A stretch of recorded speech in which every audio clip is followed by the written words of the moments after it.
Deny radical Islamic terrorists any funding, territory, or support, or any means of infiltrating our borders.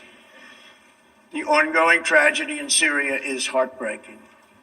Our shared goals must be the de-escalation of military conflict, along with a political solution that honors the will of the Syrian people. In this vein, we urge the United Nations-led peace process be reinvigorated. But rest assured the United States will respond if chemical weapons are deployed by the Assad regime. I commend the people of Jordan and other neighboring countries for hosting refugees from this very brutal civil war.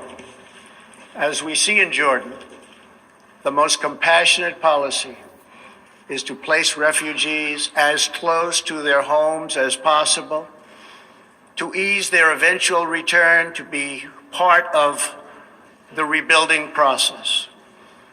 This approach also stretches finite resources to help far more people, increasing the impact of every dollar spent.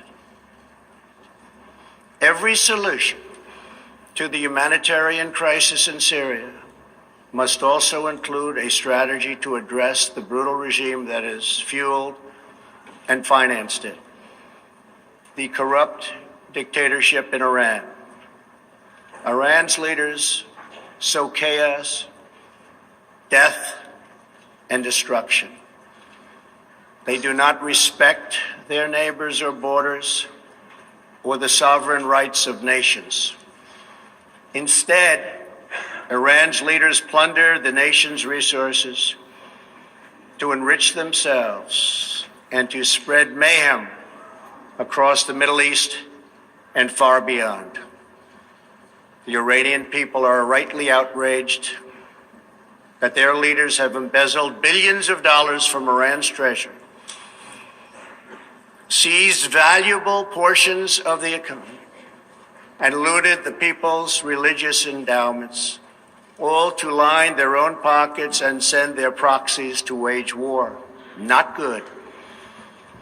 Iran's neighbors have paid a heavy toll for the region's agenda of aggression and expansion. That is why so many countries in the Middle East strongly supported my decision to withdraw the United States from the horrible 2015 Iran nuclear deal and reimpose nuclear sanctions. The Iran deal was a windfall for Iran's leaders. In the years since the deal was reached, Iran's military budget grew nearly 40%. The dictatorship used the funds to build nuclear-capable missiles, increase internal repression, finance terrorism, and fund havoc and slaughter in Syria and Yemen.